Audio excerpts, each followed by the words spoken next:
Hello बच्चों। तो बच्चों आज हम लेके आए हैं आपके लिए एक नया चैप्टर, एक नया concept and that is about sound. So be ready, open your notebook and start to learn the concept with Nikhil sir about sound. तो स्वागत है बच्चों आप सभी का आपके अपने अचीवर एकेडमी की इस चैनल पर। मैं निखिल सर आप सभी का हार्दिक अभिनंदन और स्वागत करता हूं। तो बच्चों आज हम इस लेक्चर में स्टार्ट करने जा रहे हैं साउंड का इंट्रोडक्शन, साउंड के बेसिक कॉन्सेप्ट, साउंड की बेसिक चीजें कि साउंड है क्या, साउंड जो है वो कैसे ट्रैवल करती है, साउंड प्रोड्यूस कैसे होती है, कितने तरीके के साउंड होती है और साउंड से रिलेटेड कौन कौन से ऐसी कैरेक्टरिस्टिक्स हैं, कौन कौन सी ऐसी प्रॉपर्टीज हैं जो साउंड से जुड़ी हुई हैं। तो उन सारी चीजों के बारे में आज हमें पढ़ना है। फिर धीरे धीरे धीरे स्टेप वाइज होते हुए क्वेश्चंस की तरफ बढ़ेंगे और नए कॉन्सेप्ट्स की तरफ बढ़ेंगे साउंड चैप्टर में। तो बिल्कुल भी टेंशन लेने की जरूरत नहीं है, रिलैक्स होकर बैठिए और आज के इस लेक्चर को एंजॉय कीजिए। तो ज्यादा देरी न करते हुए स्टार्ट करते हैं आज का लेक्चर साउंड। सबसे पहले हम ये जानते हैं, first of all we have to know what do you mean by sound. जैसा कि आपने लाइट चैप्टर पढ़ा है तो लाइट और साउंड जो है वो एक तरीके से क्या है, लाइट क्या काम आती है, साउंड क्या काम आती है। सर सिंपल सी बात है कि साउंड सुनने के लिए काम आती है, लाइट देखने के लिए काम आती है। चलो ये बात तो आपकी जायज है, लेकिन इसको अगर हम एक सही तरीके से अगर हम फिजिकली इसको समझें, अकॉर्डिंग टू फिजिक्स समझें, अकॉर्डिंग टू साइंस समझें, लाइट और साउंड जो है बेसिकली एक तरीके से एनर्जी ही है। क्या ये एनर्जी है जो वेव्स की फॉर्म में ट्रैवल करती हैं, जो एक डिस्टरबेंस की फॉर्म में ट्रैवल करती है। आई बस समझ में। लाइट क्या है, लाइट एक ऐसी फॉर्म ऑफ एनर्जी है जिससे हमारे आसपास की सारी चीजें हमें उस फैक्टर की वजह से, उस लाइट की वजह से दिखाई देने लग जाती है। तो आपने बोला था it is a form of energy which makes the things visible to us, जो हमारे लिए आसपास की चीजों को विजिबल करवाए, दैट एनर्जी इज कॉल्ड बच्चों लाइट। तो लाइक साउंड, लाइक लाइट की तरह sound is also a form of energy. Light की तरह साउंड भी एक फॉर्म ऑफ एनर्जी है। बस ये क्या करती है, ये हमारे कानों में सेंसेशन प्रोड्यूस करती है, produces the sensation in our ears. ये हमारे कानों में सेंसेशन प्रोड्यूस करती है, ठीक है। और सेंसेशन जब प्रोड्यूस होती है तो हमें हमारे कानों में एक सुनने की क्षमता प्रोड्यूस होती है। तो हमने बोला कि like light sound is a form of energy which makes the sensation of hearing in us, जो हमारे कानों में सुनने की क्षमता जो एनर्जी प्रोड्यूस करे वो साउंड है, और जो देखने की क्षमता जो प्रोड्यूस करे वो लाइट है। आई थिंक आप सभी को इन दोनों के बीच का एक जो बिल्कुल जो है बारीकी सा जो अंतर है, एक बारीकी सा जो डिफरेंस है वो समझ में आ गया। तो अब हम अपने मेन डिस्कशन पे आते हैं कि साउंड को हम एक अच्छी तरीके से कैसे डिफाइन करेंगे। जैसा कि आपने 9th क्लास में और 11th क्लास में भी साउंड के बारे में थोड़ा बहुत जो है इसका बेसिक जाना है। सबसे पहले बात करेंगे साउंड है क्या। तो आप देख सकते हो कि sound it is a type of sensation. ये एक तरह से, एक तरीके से एक सेंसेशन है, एक वाइब्रेशन है, एक कंपन है। It is a type of sensation received by our ears, जो हमारे कानों के द्वारा, आवर ईयर्स हमारे कानों के द्वारा रिसीव्ड की जाती है। कान रिसीव्ड करेगा, ईयर्स रिसीव्ड करेंगे, लेकिन इंटरप्रेट जो करेगा, जो इंटरप्रेट करेगा, जो परसीव्ड करेगा वो ब्रेन करेगा कि किस तरह की साउंड आई है, कौन सा साउंड सोर्स जो है वो ये साउंड प्रोड्यूस कर रहा है। भी कोई गिटार है, सितार है, या कोई पीपल है, हम बोल रहे हैं, कोई जो बर्ड है वो चर्पिंग कर रही है, कोई इंस्ट्रूमेंट की आवाज है। ये सारी चीजें जो हैं ये ब्रेन इंटरप्रेट करता है। ब्रेन उस चीज को सिग्नल देता है कि हाँ ये साउंड एक पक्षी की है, ये साउंड एक मैन की है, एक वुमेन की है, किसकी है। अभी आएंगे धीरे धीरे, मजा आएगा इस चैप्टर में, बहुत इंटरेस्टिंग चैप्टर है। तो आपने जाना it is a type of sensation received by our ears and interpret by our brain, ठीक है। फिर बात करते हैं कि जैसे मैं बोल रहा हूं तो मैं जो बोल रहा हूं मैं साउंड प्रोड्यूस कर रहा हूं, और मैं जो साउंड प्रोड्यूस कर रहा हूं वो आपके कानों तक पहुंच रही है। आपके क्लास में जो टीचर बोल रहा है या आप बोल रहे हो, आपके घर में जो बोल रहे हैं, हम जो बोल रहे हैं, पीपल टॉकिंग। सिंपल सी बात है कि जब ह्यूमन बोलता है, आपकी क्लास में जब टीचर कुछ बोल रहा होता है तो वो जो साउंड प्रोड्यूस कर रहा होता है तो वो कैसे कर रहा होता है, यानी कि हम बोल रहे हैं तो हम साउंड कैसे प्रोड्यूस कर रहे होते हैं। क्यों, हमारे अंदर एक ऐसा ऑर्गन लगा है, एक ऐसा पार्ट लगा है जो कंपन करता है, जो वाइब्रेट करता है। और जब वो चीज वाइब्रेट करती है तो एक जो हम कहें कि डिस्टरबेंस प्रोड्यूस होता है, एक सेंसेशन प्रोड्यूस होती है, एक साउंड प्रोड्यूस होती है। तो सबसे पहले आपको यह जानना है बच्चों सॉरी, कि सबसे पहले आपको यह जानना है कि हाउ साउंड इज प्रोड्यूस, कि साउंड कैसे प्रोड्यूस होती है या साउंड को प्रोड्यूस करने वाला रिस्पॉन्सिबल कौन है।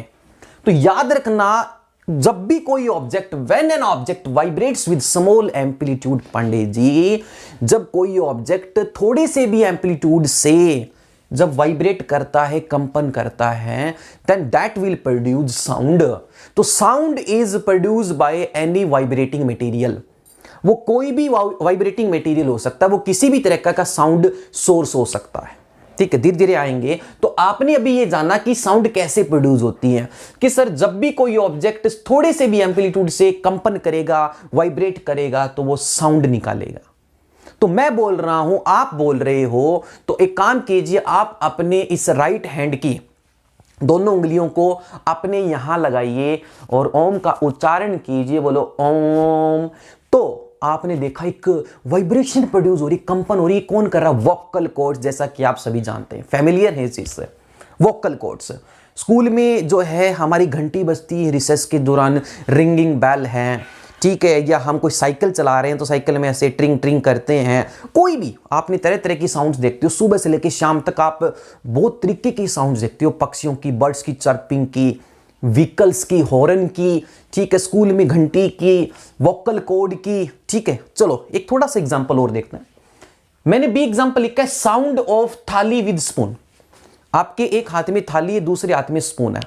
आप उस स्पून से उस थाली को बीट कर रहे हो, पीट कर रहे हो, ठीक है, उसको पीट रहे हो थाली को स्पून से।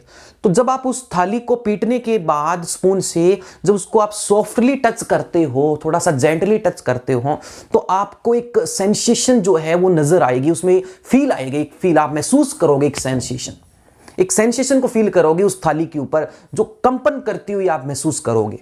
तो बेसिकली क्या है, जब हम स्पून से थाली को बीट करते हैं तो एक बढ़िया सी प्यारी सी साउंड निकलती है। ठीक है, तो आपने जाना जब भी कोई ऑब्जेक्ट वाइब्रेट करेगा थोड़े से भी एम्पलीट्यूड से, तो वो साउंड प्रोड्यूस करेगा। आगे बढ़ते हैं। लेकिन जब कोई चीज वाइब्रेट करती है ना, जब कोई चीज वाइब्रेट करती है, साउंड तो प्रोड्यूस होती है। अभी मैंने बताया कि साउंड एक एनर्जी है। तो सर ने लिखा है, मैंने लिखा है, ए वाइब्रेटिंग ऑब्जेक्ट प्रोड्यूसेस साउंड, कि जो भी वाइब्रेटिंग मटेरियल है जो साउंड प्रोड्यूस कर रहा है, उसके पास एक सर्टेन अमाउंट ऑफ एनर्जी होती है, उसके पास कुछ एनर्जी की अमाउंट होती है जो ट्रैवल करती है साउंड वेव्स की फॉर्म में, डिस्टरबेंस की फॉर्म में। इस चीज को दिमाग में डाल लो कि साउंड एक वाइब्रेटिंग ऑब्जेक्ट से प्रोड्यूस होता है, और वाइब्रेटिंग ऑब्जेक्ट जो भी साउंड प्रोड्यूस कर रहा है वो एनर्जी निकाल रहा है, वो एनर्जी वेव्स में जाती है।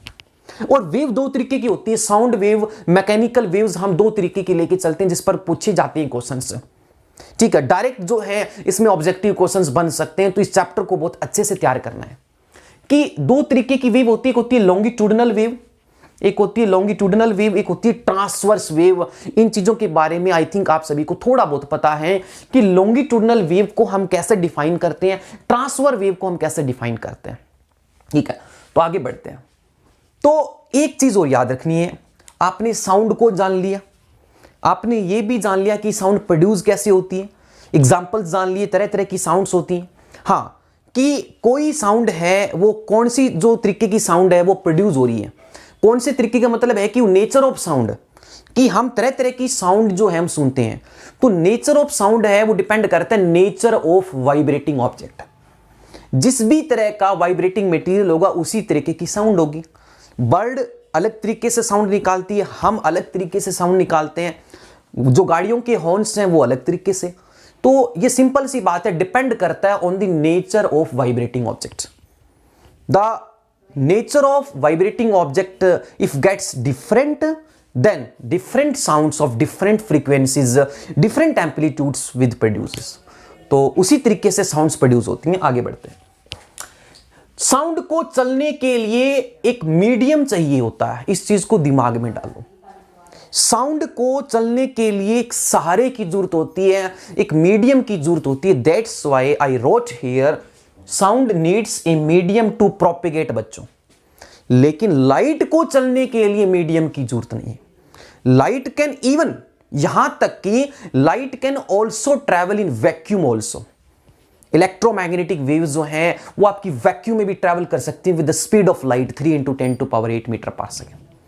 लेकिन जो साउंड है, साउंड ऐसे ही मैं बोल रहा हूं तो मैं क्या हूं, मैं स्पीकर हूं, ठीक है। आप अपने कानों में जो है इस चीज को फील कर रहे हो, सुन रहे हो मेरे वर्ड्स को कि सर ने क्या बोला है, तो आप रिसीवर हो। तो ट्रांसमीटर से लेकर, स्पीकर से लेकर रिसीवर तक का जो हम कह सकते हैं कि जो कन्वे हो रही है ये बात है, ये जो कन्वर्सेशन है, ये कन्वर्सेशन पॉसिबल है ड्यू टू ओनली मीडियम। क्योंकि जब मैं बोल रहा हूं तो मेरे माउथ के पास जो एयर है, तो मैंने निकाली एनर्जी। मैं बोल रहा हूं, मेरे वोकल कॉर्ड्स वाइब्रेट करने, समझना इस चीज को, बड़ी बारीकी सी चीज है। जब मैंने बोला तो मेरे वोकल कॉर्ड्स वाइब्रेट कर रहे हैं, तो वोकल कॉर्ड जब वाइब्रेट करे तो मेरे माउथ के पास जो एयर है उस एयर को पुश किया मैंने in the direction of propagation of sound. जिस डायरेक्शन में साउंड आगे प्रोपिगेट कर रही है, बढ़ रही है, उसी डायरेक्शन में एयर के मॉलिक्यूल को पुश किया गया उस एनर्जी से।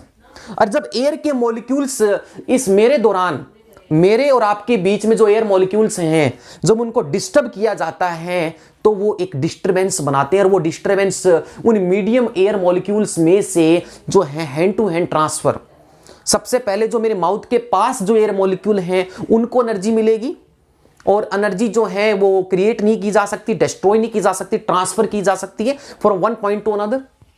तो यहां के मॉलिक्यूल्स डिस्टर्ब हुए, उन्होंने एनर्जी गेन करी और वो आगे वाले को देते हैं, फिर वो और आगे वाले को देते हैं, ऐसे करके वो मेरे वर्ड्स को पकड़ते हैं, कैरियर वेव की तरह काम करते हैं। तो वो कैरी कर रहे हैं और जो है धीरे धीरे एक पॉइंट से दूसरे पॉइंट तक आपके कानों तक पहुंचा रहे हैं।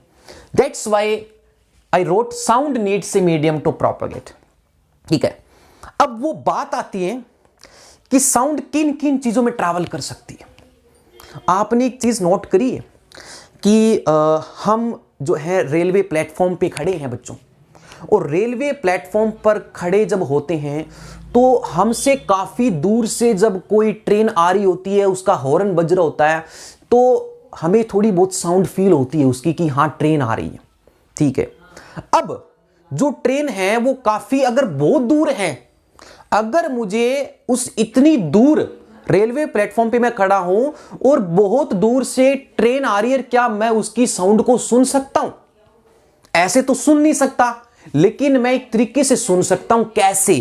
क्योंकि अभी मैंने बताया कि साउंड को चलने के लिए एक मीडियम चाहिए।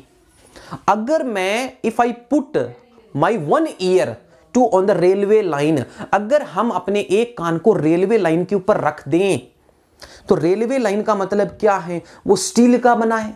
ठीक है, जो रेलवे ट्रैक है वो स्टील में से, जो स्टील है वो सॉलिड है। तो इतनी दूर ट्रेन से जो साउंड आ रही है वो उस रेलवे लाइन में, उस सॉलिड के मॉलिक्यूल्स में ट्रैवल करते हुए इतनी दूर ट्रेन से हमें साउंड फील हो जाती है, हमें रिसीव हो जाती है हमारे कानों तक। आई बस समझ में? जब आपने अपने कान को उसके ऊपर रखा तो इतनी ज्यादा डिस्टेंस से आती हुई ट्रेन की आपने फ्रीक्वेंसी, उसकी साउंड आपने आइडेंटिफाई कर ली। तो साउंड को मीडियम चाहिए, और मीडियम जो है बच्चों वो सॉलिड भी हो सकता है, वो लिक्विड भी हो सकता है, वो गैस भी हो सकता है। Means sound can travel in liquid also, sound can travel in solid also, sound can travel in gases also. और जब sound in different types of medium में जब ट्रैवल करती है तो फिर क्वेश्चन ये बनता है कि किस मीडियम में साउंड की स्पीड फास्टेस्ट होती है।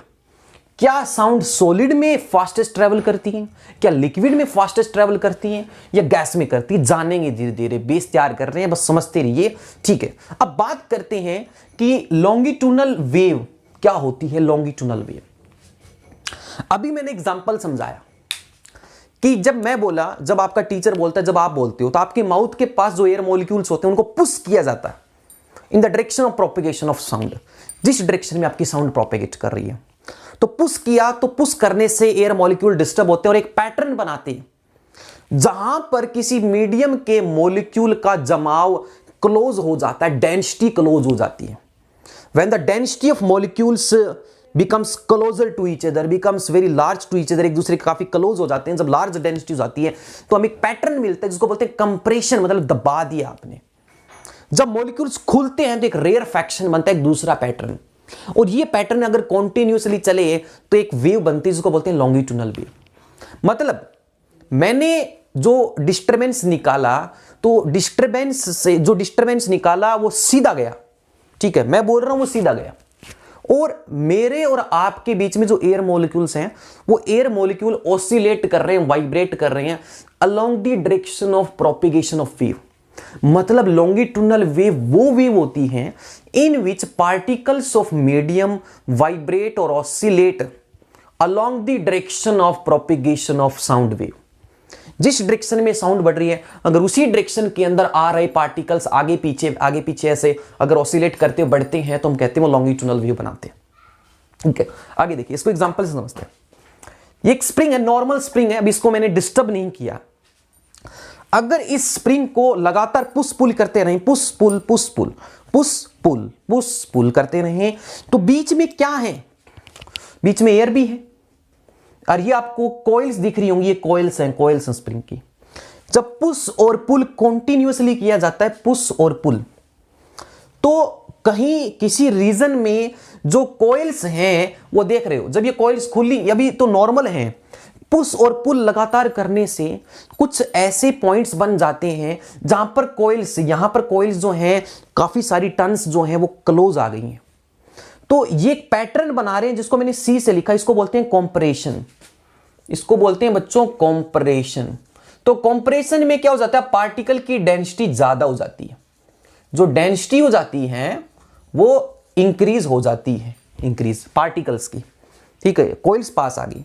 अब आप थोड़ा सा देख पा रहे होंगे इजीली कि यहां पर अब इस पॉइंट पर, इस रीजन पर जो टर्न्स हैं वो खुली खुली हो गई हैं कॉइल्स, फिर वापिस जो है क्लोज आ गई, फिर खुली हो गई, फिर क्लोज आ गई। तो ये जो है क्लोज आने का कंप्रेशन है, दूर होने का रेयरफैक्शन है। तो एक लगातार एक पैटर्न बन रहा है, compression rarefaction compression rarefaction compression rarefaction along the direction of propagation of wave, इसको बोलते हैं लॉन्गिट्यूडनल वेव। ट्रांसवर्स वेव, आपकी जो साउंड वेव होती है, बेसिकली हम साउंड वेव को लॉन्गिट्यूडनल वेव बोलते हैं। ट्रांसवर्स वेव जो है, ट्रांसफर वेव का एग्जांपल बताना है, ट्रांसफर क्या होती है, तो लाइट जो है आपकी एक ट्रांसफर वेव है, ठीक है। और साउंड को चलने के लिए अभी मैंने बताया मीडियम की जरूरत पड़ती है, लेकिन लाइट को जरूरत नहीं पड़ती है, ठीक है। तो ट्रांसवर्स वेव की बात करते हैं। ट्रांसफर वेव क्या है? ट्रांसफर वेव का एक बेहतरीन एग्जांपल है कि आप एक काम कीजिए, एक रस्सी लेके आइए, एक रॉप लेके आइए, उस रॉप का जो एक एंड है वो अपने हाथ में पकड़ लीजिए, दूसरा एंड किसी वॉल के या किसी गेट के पास आप उसको टाई कर दीजिए, बांध दीजिए। तो सपोज कीजिए उस रस्सी का जो फ्री एंड है वो मेरे हाथ में, और उस रस्सी का जो दूसरा एंड है, अदर एंड है, वो मैंने कहीं बांध दिया। अब थोड़ा फील कीजिए, विजुलाइज कीजिए, एक बंधा हुआ एंड है, दूसरा फ्री एंड मेरे हाथ में। अगर मैं उस रस्सी को ऐसे जर्क करूं तो क्या होता है, एक ऐसी लेयर बनती है, कैसी वेव बनती है, कैसा डिस्टर्बेंस बनता है। मतलब एक जो हम कहें कि एकदम से उठाव फिर ऐसे नीचा होता है, फिर उठाव फिर नीचे होता है।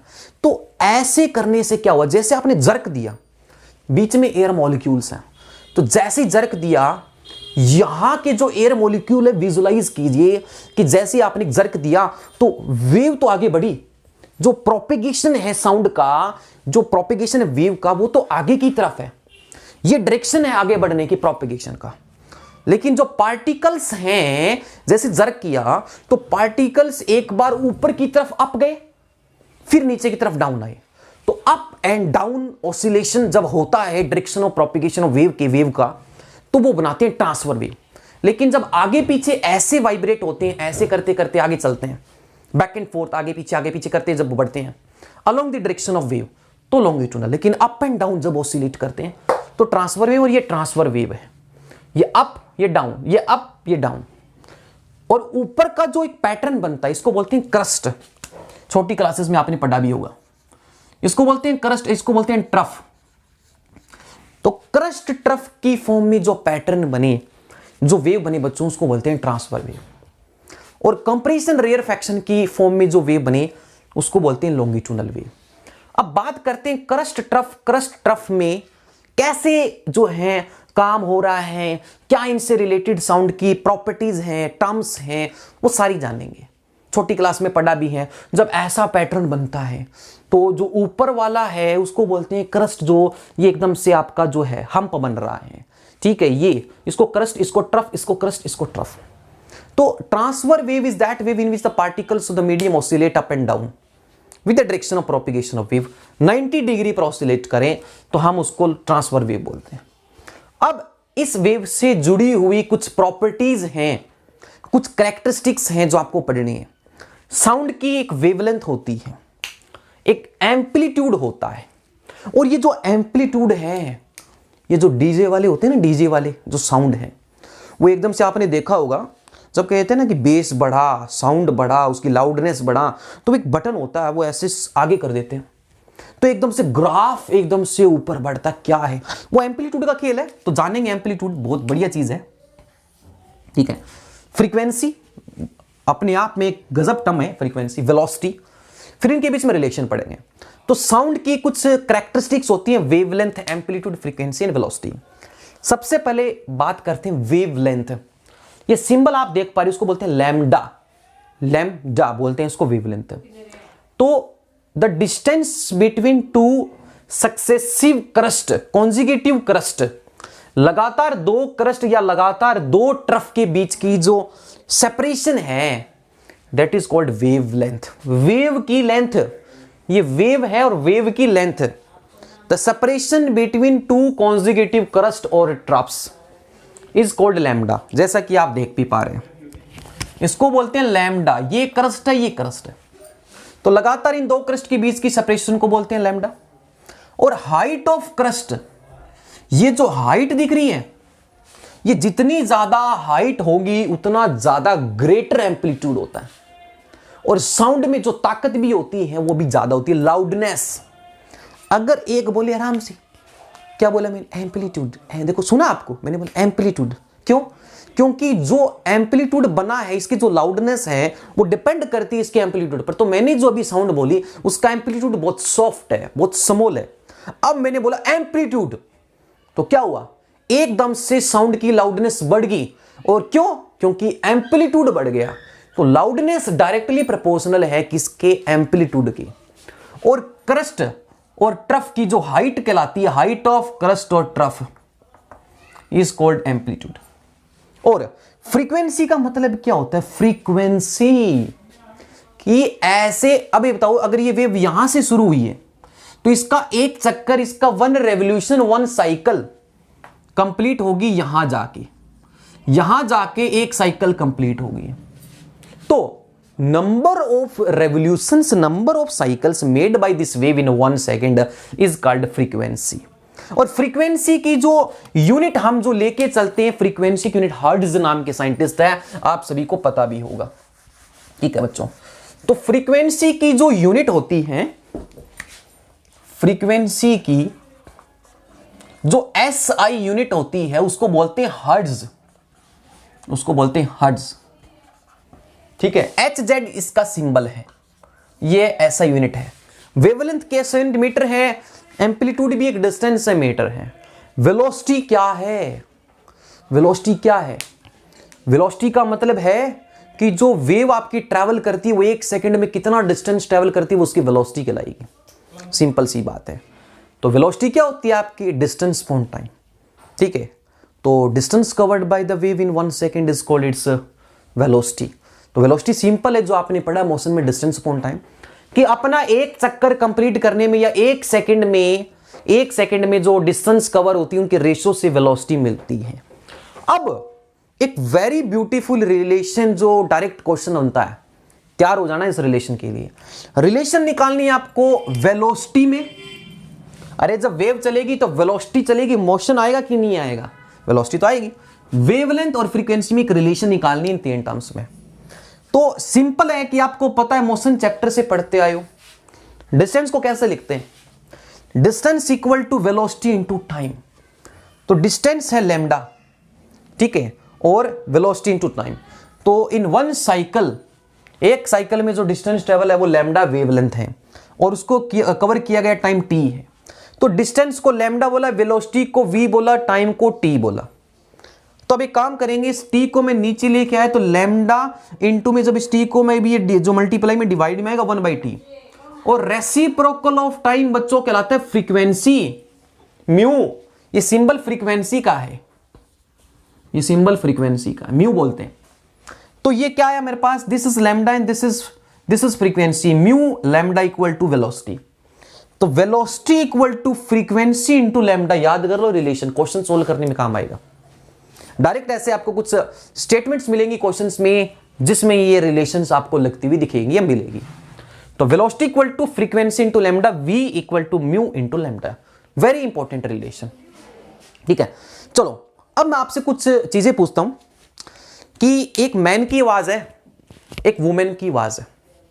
मैन और वुमेन की आवाज को, या हम कहें एक तरफ बज रहा है सितार, एक तरफ बज रहा है वायलिन या गिटार, दो अलग अलग तरीकों की साउंड्स को हम कैसे आइडेंटिफाई करते हैं? साउंड की ऐसी कौन सी प्रॉपर्टी है जिससे आप जो है दो अलग अलग सोर्सेज ऑफ साउंड की जो है फ्रीक्वेंसीज हैं उनको आप जो है आइडेंटिफाई करते हैं, और वो चीज क्या कहलाती है? वो चीज कहलाती है पिच। क्या कहलाती है? पिच। तो अब हम साउंड से रिलेटेड कुछ टर्म्स पढ़ेंगे, क्वालिटी ऑफ साउंड पढ़ रहे हैं बच्चों, क्वालिटी। ठीक है, आप देखते हो कि एक मैन जब बोल रहा है तो उसकी साउंड की फ्रीक्वेंसी अलग होती है, उसकी लाउडनेस अलग होती है। एक वुमेन जब बोलती है तो उसकी साउंड अलग होती है। ठीक है, हॉर्न की आवाज अलग होती है। ठीक है, हाँ चलो अब हम बात करते हैं साउंड की क्वालिटी की बात करते हैं। तो क्वालिटी ऑफ साउंड, साउंड की क्वालिटी को बताने के लिए हम साउंड की कुछ प्रॉपर्टीज यूज करते हैं। एक है लाउडनेस, एक है पिच और एक है टिम्बर। ठीक है, तो लाउडनेस और पिच क्या है, टिम्बर क्या है, तो हम ये बात करते हैं हम इस चीज की। तो फिर इसके बाद हम इसके कुछ क्वेश्चंस करेंगे। तो इधर देखिए, हाँ जी, सबसे पहले हम बात कर रहे हैं साउंड की क्वालिटी की, क्वालिटी ऑफ साउंड। और जो क्वालिटी ऑफ साउंड है वो डिपेंड करती है लाउडनेस पे, लाउडनेस। ठीक है, और जो सेकंड फैक्टर है वो है पिच। एक मैन की आवाज की पिच अलग होती, वुमेन की आवाज की पिच अलग होती। ठीक है, वुमेन की आवाज में हम थोड़ा तीखापन, श्रिलनेस बोलते हैं। ठीक है, थर्ड जो है वो टिम्बर है। ठीक है, तो इधर देखिए लाउडनेस क्या है। लाउडनेस बेसिकली मेजर करती है कि आपकी जो साउंड है वो कितनी स्ट्रांग है। लाउडनेस मेजर्स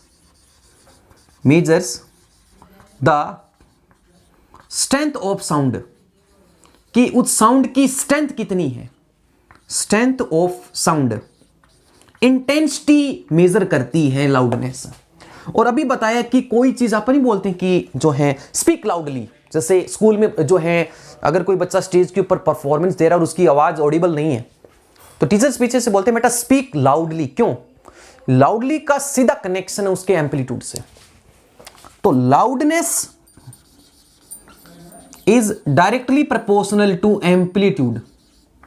इस चीज को नोट कर लेना, एम्पलीट्यूड। जितना ज्यादा एम्पलीट्यूड होगा उतनी ज्यादा लाउडनेस होगी। Greater the amplitude greater the loudness, smaller the amplitude smaller the loudness. ठीक है, चलो अब एक बात करते हैं कि स्कूल के अंदर जो बच्चे ड्रम बजाते हैं, ड्रम। अच्छा एक बात बताइए, साउंड को हम कितने तरीकों से प्रोड्यूस कर सकते हैं? सितार के अंदर एक स्ट्रिंग रहती है, सितार जब बजाते हैं देखा होगा आपने, सितार एक तरह का म्यूजिकल इंस्ट्रूमेंट है, उसमें एक स्ट्रिंग लगी रहती है, उसको जब स्ट्रिंग को हम वाइब्रेट करते हैं तो एक साउंड निकलती है। ठीक है, ट्यूनिंग फोर्क देखा, ट्यूनिंग फोर्क ऐसा होता है, ट्यूनिंग फोर्क ऐसा होता है, ये एक ट्यूनिंग फोर्क है, ये ट्यूनिंग फोर्क है, बैक एंड फोर्थ मोशन करता है। ये एक बहुत अच्छा इंस्ट्रूमेंट है, रबड़ पैड के ऊपर जब इसको मारते हैं तो ये इसके जो हैं पंखुड़ियां हैं ट्यूनिंग फोर्क की। ठीक है, ये फोर्क्स हैं इसके, ट्यूनिंग फोर्क है, काटे। जब इस ट्यूनिंग फोर्क को रबड़ पैड के ऊपर जैसे एकदम से हार्डली जब इसके ऊपर मारोगे, हिट करोगे, क्या होगा?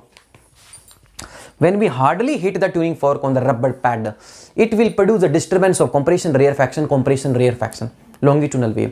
ऐसे कंपन करेगा ये। तो इसकी पंखुड़ियां एक बार राइट की तरफ, एक बार left, right left, right left, right left, right left से राइट में जाएंगे, कंप्रेशन, मॉलिक्यूल्स दब जाएंगे, वापस आएंगे, खुल जाएंगे, दब जाएंगे, खुल जाएंगे, दब जाएंगे, खुल जाएंगे। और जहां मॉलिक्यूल दब जाते हैं वहां कंप्रेशन बनता है, जहां मॉलिक्यूल्स खुल जाते हैं वहां रेयरफैक्शन बनता है। तो ट्यूनिंग फोर्क एक तरीके से मेथड है साउंड प्रोड्यूस करने का। जो सितार है उसकी स्ट्रिंग को वाइब्रेट करवाओ, वो भी एक मेथड है साउंड प्रोड्यूस करने का। ठीक है, तो ये अलग अलग तरीके हैं साउंड्स को निकालने के। ठीक है, तो हम बात कर रहे हैं लाउडनेस की। लाउडनेस ज्यादा होगी जब एम्पलीट्यूड ज्यादा होगा। तो एक बात कर रहे हैं हम यहां पे, स्कूल में जो ड्रम बजाते हैं, ठीक है, उस ड्रम के ऊपर एक मेम्ब्रेन लगी रहती है, स्किन मेम्ब्रेन, पर्दा लगा रहता है। जब उसको हम स्टिक से बीट करते हैं, जितना ज्यादा स्टिक से बीट करोगे, जो उस ड्रम की मेम्ब्रेन है वो बहुत ज्यादा एम्पलीट्यूड क्रिएट करती है। ठीक है, तो हमें एक अच्छी साउंड प्रोड्यूस होती है, लाउडनेस आती है उसकी। ठीक है, जब हम किसी चीज को आराम से मारते हैं तो उसका एम्पलीट्यूड स्मॉल हो जाता है, रिड्यूस हो जाता है, तो हमें साउंड इतनी नजर नहीं आती। चलो एक बात कीजिए कि जब आप जमीन पर चल रहे होते हैं तो आपके पैरों की आवाज आती है। जब कारपेट पे चलते हैं तो साउंड नहीं आती। कारपेट पे चलते हैं, when we walk on the carpet we don't hear the sound. क्यों? क्योंकि जब कारपेट पे हम चलते हैं तो कारपेट पे चलने से जो पैरों की आवाज का जो एम्पलीट्यूड होता है वो बहुत कम हो जाता है। जब एम्पलीट्यूड ही कम हो जाता है तो लाउडनेस इतनी कम हो जाती है कि हमें जो है वो अपीयर ही नहीं होती, वो फील ही नहीं होती। लेकिन जब हम जमीन पर चलते हैं, भागते हैं, चलते हैं, तो हमारे पैरों का जो है जो एम्पलीट्यूड आता है साउंड का वो बहुत बड़ा आता है, लाउडनेस ज्यादा जाती है। तो इसलिए लाउडनेस जो है वो डायरेक्टली प्रोपोर्शनल है एम्पलीट्यूड की। अगर मैं दो ग्राफ बनाऊं, एक ग्राफ है ऐसा और एक ग्राफ है ऐसा, बताइए किसकी लाउडनेस ज्यादा है? क्लियरली आपको देख के पता चल रहा है कि सर इसकी लाउडनेस वीक है, इसकी लाउडनेस वीक है इस ग्राफ की, और इसकी लाउडनेस स्ट्रॉन्ग है। क्यों? क्योंकि इसका एम्पलीट्यूड देखो कम, इसका एम्पलीट्यूड इतना ज्यादा एम्पलीट्यूड है। तो आई थिंक आप सभी को यह चीज समझ में आ गई कि लाउडनेस का क्या कनेक्शन है। अब हम बढ़ते हैं पिच की तरफ। पिच क्या है? पिच एक सेकंड में जितने ज्यादा कंप्रेशन और रेयरफैक्शन या क्रस्ट ट्रफ के पॉइंट जब पास होते हैं तो पिच हाई होती है। तो पिच का मतलब है कि आप तरह तरह की साउंड्स प्रोड्यूस करते हैं, डिफरेंट साउंड्स को आइडेंटिफाई करने के लिए, टू डिस्टिंग्यूज करना है।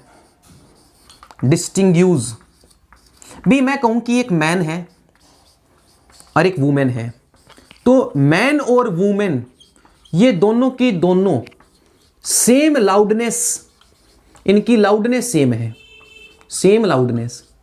लेकिन मतलब सेम लाउडनेस का मतलब है कि दोनों एक ही ताकत से आवाज निकाल रहे हैं, लेकिन फिर भी तो आप डिस्टिंग्विश कर पाते हो, एक ही ताकत से निकाल रहे होते हो। सिंपल सी चीज है, ये चीज आपको देख के लग रही होती है, फील होती है, ये आदमी बोल रहा है, ये औरत बोल रही है, ये मैन की आवाज है, ये वुमेन की आवाज है। वो कौन सी प्रॉपर्टी है साउंड की जिस वजह से आप डिस्टिंग्विश करते हो between different frequencies of sound, different frequency of sounds की अलग अलग फ्रीक्वेंसीज के बीच में अंतर करने के लिए, डिस्टिंग्विश करने के लिए ऐसी कौन सी प्रॉपर्टी? वो पिच है। और पिच का मतलब है कि जितने ज्यादा, ठीक है, हम कहें कि पिच लो कब होगी, पिच हाई कब होगी? जब जितनी ज्यादा कंप्रेशन, रेयरफैक्शन या क्रस्ट एंड ट्रफ के पैटर्न पास होते हैं एक सेकंड के अंदर, ठीक है, तो हम कहते हैं पिच हाई है। अगर पिच लो है तो क्या होगा, देखते हैं लो पिच और हाई पिच का ग्राफ कैसे बनेगा। ये चीज आई थिंक आप सभी को समझ में आ गई कि अलग अलग सोर्सेज ऑफ साउंड के बीच में अंतर करने के लिए हम पिच वर्ड का इस्तेमाल करते हैं अगर उनकी सेम लाउडनेस है तो अगर मैं ग्राफ बनाऊं, ठीक है, अगर मैं ये ग्राफ बनाऊं डिस्प्लेसमेंट वर्सेस टाइम, अगर डिस्प्लेसमेंट वर्सेस टाइम अगर मैं ये ग्राफ बनाऊं, ठीक है, एक तो ग्राफ है ये, ठीक है, ये ग्राफ है, और एक ग्राफ में ये बनाऊं,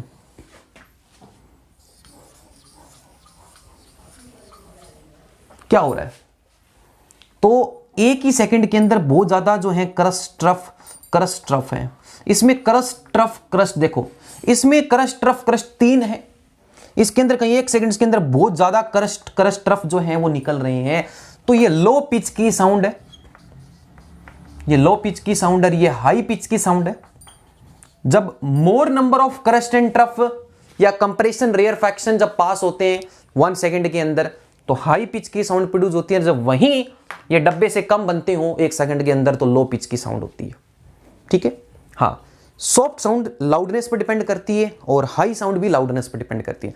सॉफ्ट साउंड का मतलब एम्पलीट्यूड कम और स्ट्रॉन्ग साउंड का मतलब एम्पलीट्यूड ज्यादा। टिम्बर क्या है?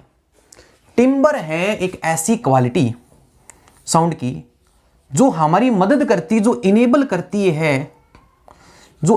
करती है कि कोई साउंड कितनी म्यूजिकल है, मतलब प्लीजेंट है, जो हमारे कानों को अच्छी लग रही है। उनके बीच में अगर मैं बात करूं कि दो चीजें हैं, दो साउंड के सोर्स हैं, दोनों साउंड के सोर्स जो हैं वो सेम लाउडनेस है, दोनों की ताकत भी सेम है और दोनों की फ्रीक्वेंसी भी सेम है। दो म्यूजिकल इंस्ट्रूमेंट्स हैं या दो जो है साउंड के सोर्स हैं and they are producing the waves या sounds of same loudness and same frequency, then how can you distinguish between the two sound waves of same loudness and frequency, and that is the timbre quality. timbre, ठीक है। तो timber हमें यह बताता है कि कोई साउंड जो है वो कितनी प्लीजेंट है या हम कहें वो नॉइस कितना है, तो वो चीज जो है वो हमें टिम्बर बताता है। तो टिम्बर जो है वो इनेबल करता है to identify the waves of same loudness and frequencies. तो ये हमें इनेबल करता है कि साउंड म्यूजिकल आ रही है, मतलब प्लीजेंट साउंड है या नॉइस है। अगर किसी साउंड वेव में एक फ्रीक्वेंसी है, तो वन फ्रीक्वेंसी वाली साउंड को याद रखना, एक वर्ड बोलते हैं टोन। तो एक सिंगल टोन की वेव प्रोड्यूस हो रही है हैविंग सिंगल फ्रीक्वेंसी।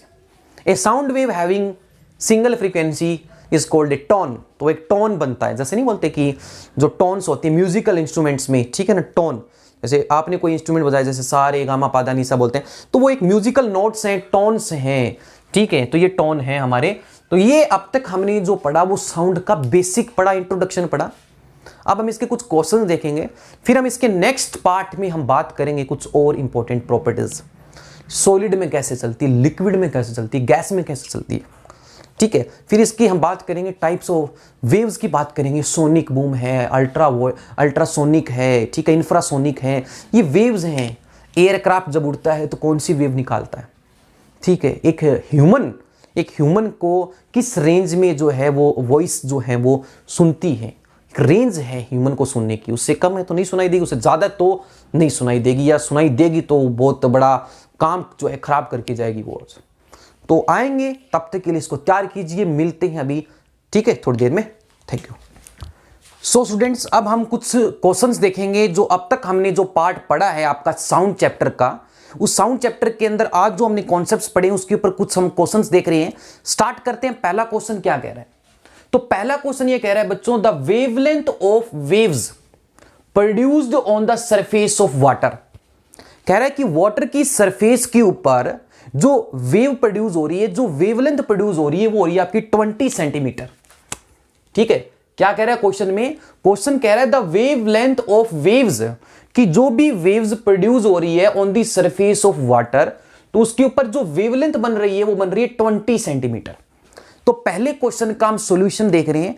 क्वेश्चन की स्टेटमेंट को अच्छे से पढ़ो, और जो अब तक आपने जो इस चैप्टर के अंदर, इस लेक्चर के अंदर, साउंड चैप्टर के अंदर जो रिलेशन पढ़ी आपने फ्रीक्वेंसी, वेलोसिटी और वेवलेंथ के बीच में, ये एक ऐसी इंपॉर्टेंट रिलेशन है जिसके ऊपर डायरेक्ट क्वेश्चन बनते हैं। तो इसी रिलेशन के ऊपर हम इसके ऊपर कुछ क्वेश्चंस देख रहे हैं ताकि आपको एक आइडिया हो जाए कि हां ये फॉर्मूला जो है इन क्वेश्चंस में ऐसे लगाना है, ठीक है। और सबसे जरूरी बात यह है कि जब भी आप न्यूमेरिकल सोल्व करो, क्वेश्चन सोल्व करो, जितनी भी यूनिट्स हैं आपकी मेजरमेंट्स की, वो सारी की सारी एसआई में होनी चाहिए, ठीक है। अगर आपको किसी क्वेश्चन में लेंथ अगर सेंटीमीटर में दे रखी हो तो आपको क्या कर लेना, उसको मीटर में कन्वर्ट कर लेना है। तो मतलब जितनी भी चीजें हैं ये चीज को ध्यान में रखना है कि कई बार आंसर जो है वो मैच नहीं करता, आपका तरीका सही होता है, अब फॉर्मूला भी सही लगा रहे होते हो लेकिन आंसर मैच नहीं करता। क्यों? क्योंकि जो कन्वर्जेंस होती है, जैसे इसमें जो वेवलेंथ है वो सेंटीमीटर में दे रखी है और आगे जो वेलोसिटी वो मीटर पर सेकंड में दे रखी है। तो इसलिए हमें यूनिट्स को सेम बनाना होता है, तब जाके आंसर मैच करना है। तो जब भी क्वेश्चन की स्टेटमेंट पढ़ो फिजिक्स के अंदर, न्यूमेरिकल जो क्वेश्चंस आए उसमें सबसे पहले यूनिट्स चेक कर लिया करो कि जो यूनिट्स हैं वो सेम है कि नहीं है, अदरवाइज हमें उसको करना पड़ेगा, तब हम उस क्वेश्चन का सोल्यूशन कर पाएंगे। तो पहला क्वेश्चन कह रहा है कि वाटर की सरफेस पर जो वेवलेंथ बन रही है वो बन रही है 20 सेंटीमीटर। तो पहले क्वेश्चन का सॉल्यूशन हम देख रहे हैं, ठीक है। तो पहले क्वेश्चन में आपको वेवलेंथ दे दी, तो आपको वेवलेंथ दे दी, तो वेवलेंथ को हम लिखते हैं लैम्डा से। तो बच्चों आपको जो लैम्डा दे रखा है वो दे रखा है 20 सेंटीमीटर, ठीक है। सेंटीमीटर में मैं इसको यही कन्वर्ट कर लेता हूं मीटर में। तो सेंटीमीटर से मीटर में करने के लिए क्या करते हैं, 100 से डिवाइड करते हैं, अच्छे से पता है। तो ये कितना आ गया मेरे पास, ये आ गया मेरे पास 0.2 मीटर की वेवलेंथ है, ठीक है। 0.2 मीटर की वेवलेंथ है। फिर कह रहा है कि जो वेव जिस वेलोसिटी से ट्रैवल कर रही है वो 24 मीटर पर सेकेंड है। तो आपको वेलोसिटी दे रखी है, तो आपको वेलोसिटी v दे रखी है 24 मीटर पर सेकेंड। आपको जो निकालना, आपको दो चीजें दे रखी हैं, आपको वेवलेंथ दे रखी है, वेलोसिटी दे रखी है। तो ऑफ कोर्स ये बात है, या टाइम पीरियड पूछेगा या फ्रीक्वेंसी पूछेगा। और जब भी इन तीनों में कोई क्वेश्चन आए तो आपको ये तुरंत जो अभी रिलेशन हमने पढ़ी याद आ जानी चाहिए आपको। तो देखो इसने पूछा है कि वैसे डायरेक्ट नहीं पूछा कि कैलकुलेट फ्रीक्वेंसी, इसने जो है उसकी डेफिनेशन बना के पूछा है कि बताइए इतनी वेलोसिटी से जब कोई वेव ट्रैवल करे और इतनी वेवलेंथ जब बनाए तो 1 सेकंड में कितनी नंबर ऑफ वेव्स प्रोड्यूस हुई। तो भैया ये फ्रीक्वेंसी ही तो पूछ रहा है भी, number of waves produce in 1 second का मतलब है डायरेक्ट आपसे वो फ्रीक्वेंसी निकालने के लिए कह रहा है। तो मींस आपको निकालनी है फ्रीक्वेंसी, आपको निकालना है ये म्यू। तो इन तीनों में रिलेशन आपको अच्छे से पता है कि जो रिलेशन होती है वो हमारे पास क्या होती है। तो वो जो रिलेशन है कि जो वेलोसिटी है v इक्वल टू होता है आपका फ्रीक्वेंसी इनटू में लैम्डा, ठीक है। मतलब velocity equal to frequency into wavelength. तो आपको निकालनी है फ्रीक्वेंसी, तो वेलोसिटी को हम डिवाइड कर देते हैं किससे, लैम्डा से। तो हमारे पास जो आंसर है वो फ्रीक्वेंसी का आ जाएगा। तो सिंपल सी बात है कि अगर हम फ्रीक्वेंसी निकाल लेते हैं तो फिर टाइम पीरियड भी आ जाएगा। क्यों, क्योंकि फ्रीक्वेंसी और टाइम पीरियड दोनों एक दूसरे के रेसिप्रोकल होते हैं। या आपने छोटी क्लास में पढ़ा भी है कि frequency is equal to reciprocal of time period.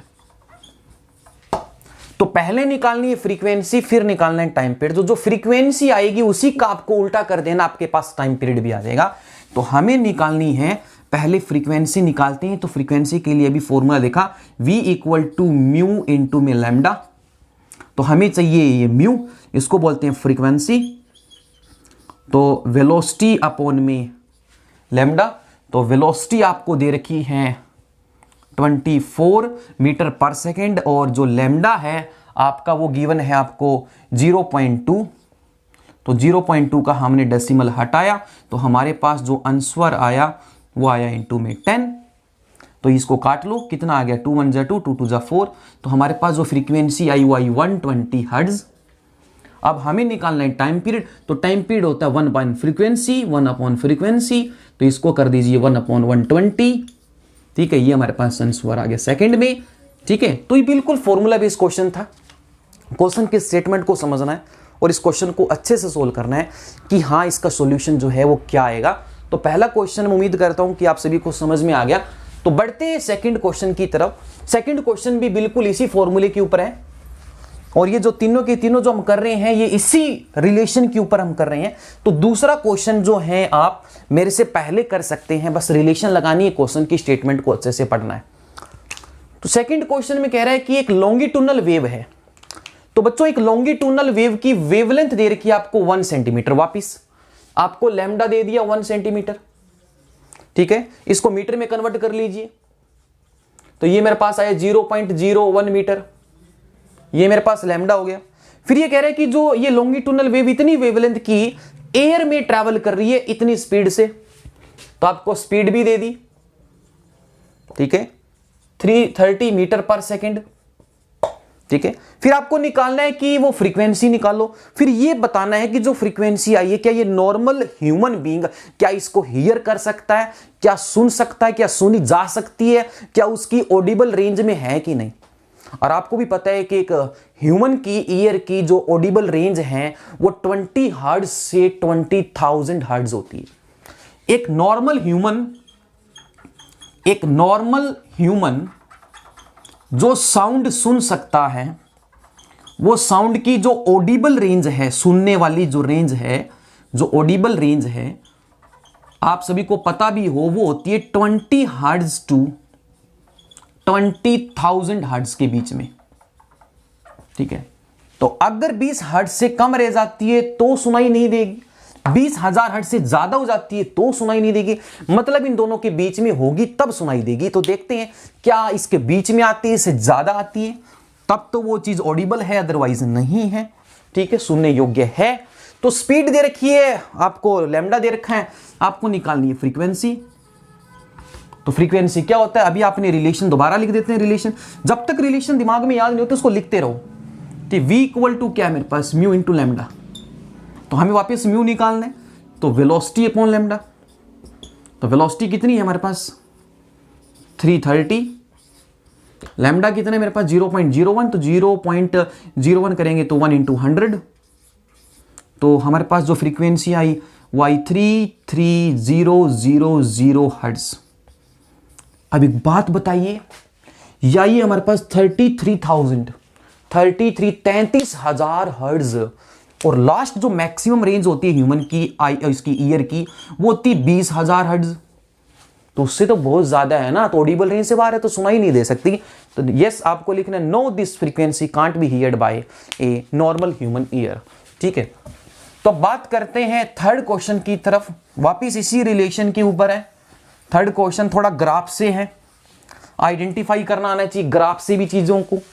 कि क्वेश्चन नंबर थर्ड कह रहा है कि आपको इस ग्राफ के अंदर, इस shown in graph, displacement versus time relation you have given for a disturbance, कि एक डिस्टर्बेंस ट्रेवल कर रहा है और उसके लिए एक डिस्प्लेसमेंट वर्सेस टाइम का ग्राफ बना रखा है, और कह रहा है कि जो वेव ट्रेवल कर रही है वो 1500 मीटर पर सेकंड की वेलोसिटी है। तो वापिस इस क्वेश्चन में बच्चों जो आपको वेलोसिटी दे रखी है वो दे रखी है 1500 मीटर पर सेकंड, 1500 मीटर पर सेकंड उसकी वेलोसिटी है, और आपको बताना है कि जो है इसमें वेवलेंथ क्या होगी। अब की बार वेवलेंथ निकालनी है, तो वेवलेंथ निकालने के लिए हमें वेलोसिटी का पता होना चाहिए जो दे रखी है, और फ्रीक्वेंसी का भी पता होना चाहिए। तो फ्रीक्वेंसी जो है हम यहां से निकालेंगे। तो फ्रीक्वेंसी को यहां से निकालने के लिए पहले एक बात बताइए, हम टाइम पीरियड नोट करते हैं कि इसका एक चक्कर जो है, इसकी जो एक वेव है, एक साइकिल है, वो कितने टाइम में कंप्लीट हो रही है। तो ग्राफ देखो यहां से शुरू हो रहा है, अब यहां से शुरू होता है तो ठीक इसी लेवल के ऊपर, इसी पॉइंट के ऊपर आके इसका एक चक्कर कंप्लीट होगा। तो देखो यहां से जाकर यहां, तो वापिस जो है यहां से लेकर यहां तक जो है वो उसको टू पॉइंट पर जाकर इसका टाइम खत्म होता है। और ये जो टाइम है देखो मैंने लिखा है ये माइक्रो सेकंड है, टाइम किसमें, माइक्रो। और एक माइक्रो का मतलब होता है क्या, 1 माइक्रो का मतलब होता है 10⁻⁻⁶, और इसकी एक साइकिल कंप्लीट हुई है 2 माइक्रो सेकंड में। तो इसका टाइम पीरियड कितना हुआ, तो बच्चों इसका टाइम पीरियड जो हुआ वो हुआ 2 माइक्रो, और 1 माइक्रो का मतलब 10⁻⁻⁶ सेकंड, 2 × 10⁻⁻⁶ सेकंड। ठीक है भाई, यहां से शुरू और यहीं इसकी एक साइकिल कंप्लीट होगी ठीक 2 पॉइंट के ऊपर जाके, और माइक्रो में है तो 2 × 10⁻⁻⁶ सेकंड। वेवलेंथ निकालनी है, टाइम पीरियड पता है। फ्रीक्वेंसी कैसे निकालेंगे, तो फ्रीक्वेंसी जो होती है वो पता है आपको 1 टाइम पीरियड होती है, 1 टाइम पीरियड। तो जो अभी ये टाइम पीरियड है इसका उल्टा कर दो, आपके पास फ्रीक्वेंसी आएगी।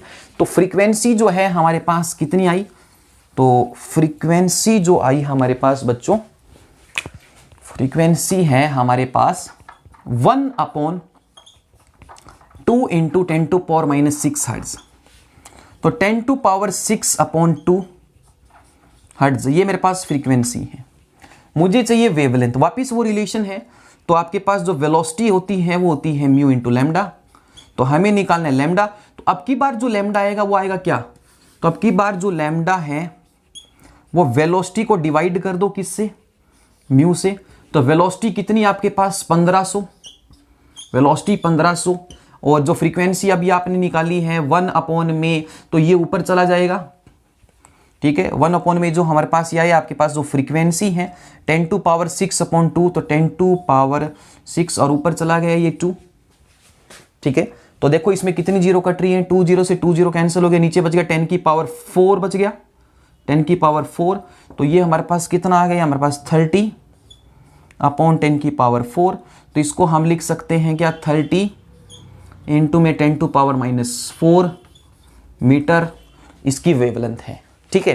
तो ये 3 क्वेश्चन थे जो एक रिलेशन हमने पढ़ी, एक छोटी सी रिलेशन, प्यारी सी रिलेशन, फ्रीक्वेंसी, वेलोसिटी और वेवलेंथ, उसके ऊपर 3 क्वेश्चन करे। उम्मीद करता हूं कि इन तीनों क्वेश्चन को आपने अच्छे से समझ लिया है। फिर इसके बाद जो हम नया पार्ट लेके आएंगे साउंड का, उसके अंदर मजा आएगा, उसके अंदर कुछ और इंपॉर्टेंट जो है टॉपिक्स आएंगे, तो उसके ऊपर जो है हम नज़र बाद में लगाएंगे। तो इसको तैयार कीजिए अच्छे से। मिलते हैं नेक्स्ट पार्ट में साउंड चैप्टर के लिए। तब तक के लिए निखिल सर की जो है आपके लिए बेस्ट विशेष की अच्छे से आपकी जो तैयारी चल रही इसको जो है कंटिन्यू रखिए। इसको मिलते हैं नेक्स्ट लेक्चर में, तब तक के लिए आपकी तैयारी कीजिए इस चैप्टर की, इस लेक्चर की। जय हिंद।